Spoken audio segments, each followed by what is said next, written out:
Quand j'étais petite, mes parents m'emmenaient tous les étés en Bretagne Nord. On avait une maison et j'ai conçu comme ça l'amour et de la pêche et de la navigation et de la mer d'une manière générale.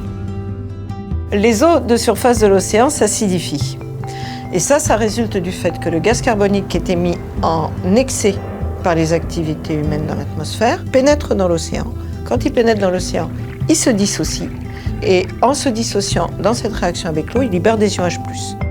Pour comprendre, c'est très simple. Lorsque l'on veut détartrer une cafetière, on va utiliser du vinaigre blanc. Le vinaigre est très acide et le vinaigre dissout le calcaire. Donc si on acidifie les eaux de surface de l'océan, eh bien ça impacte le développement des petites algues calcaires, des petits animaux calcaires, des coraux, des huîtres, des moules. Tous ces organismes vivants ont des coquilles calcaires et ils vivent dans les eaux de surface de l'océan, celles qui sont acidifiées par la dissolution du gaz carbonique. Et c'est déjà extrêmement critique dans certaines régions de l'océan.